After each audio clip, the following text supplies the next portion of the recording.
I tell you, some things you never get tired of seeing, and I never get tired of seeing the young men here lead in service. And you know, I remember all of them when they were really, really small and did their things. And I can't help but think, which one of them is going to be a preacher?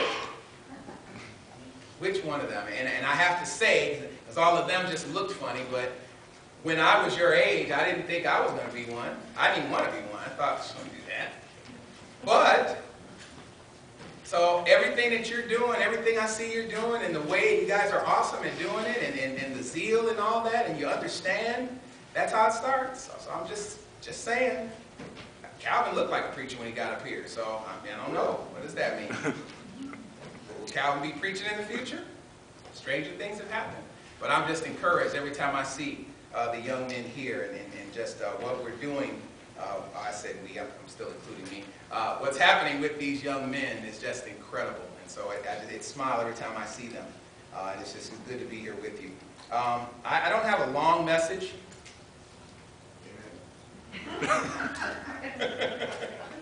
I don't have a long message, but I have a meaningful lesson. This message is entitled When We All Get to Heaven, and I wanted that song sang for a reason. And when we look at the text in 2 Timothy 4, if you can go there now, Paul is saying some things in the final stage, and I just want to, by way of encouragement to you this morning, share some things that Paul was saying with you and make it applicable to our situation today. I think it is very meaningful that the words that Paul gave here were no different than similar words that I will show you that Jesus gave.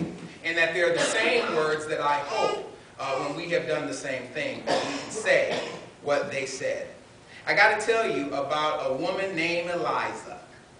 Eliza Hewitt, to be exact. Anybody know who she is? Eliza Edmund Hewitt? No? Okay. Well, after she graduated from college, she began to teach. She lived in Philadelphia her entire life. And she got stricken with a serious spinal problem, or spinal cord, and it made her an invalid. She lived, but it made her an invalid. So what she began to do is write hymns. Can you guess which one she wrote? When We All Get to Heaven? Well, there you go. Star for money. And she wrote this song as an invalid, but I want you to take out your songbook again and look at the words of that song. Because this comes from a woman who, like I said, was an invalid. She comes from a family of writers.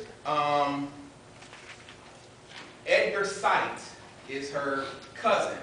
He wrote Beulah Land and some other songs that we sing that are in this book.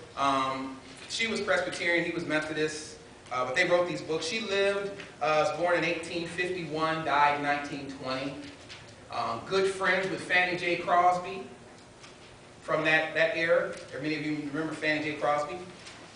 But the great part about learning who wrote these songs and why they wrote them was because the writers back then wrote for what was going on in the times. Very powerful things and meaningful things, but it breathes life into the song. So she said, sing the wondrous love of Jesus.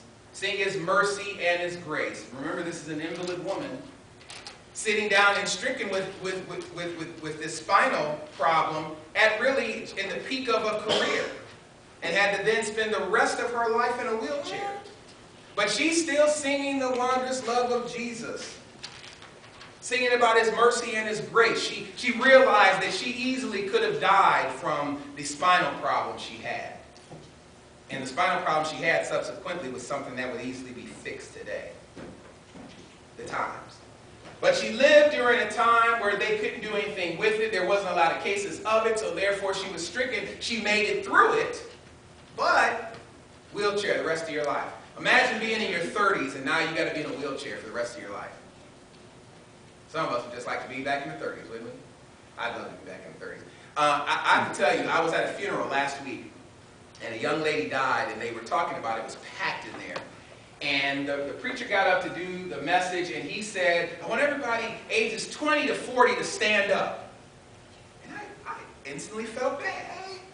I used to be able to stand up in that group. But I couldn't anymore. And his whole point was that this young death brought all of these people And I mean, that was 75% of that crowd was between the ages of 20 and 40, because she was 32 herself, died of cancer. But she got them to come to church, and so he preached a powerful gospel message, because he says, I don't know when I'm going to see you guys again. And if you look at the condition of the church today, that age group seems to be missing. They're sitting over there right now. Over there. And so to look at that age group and say that's missing, then you can't help but think, well, what's going to happen to the church later then? 10 years from now, where will the church be if that age group is missing? That's a critical age group.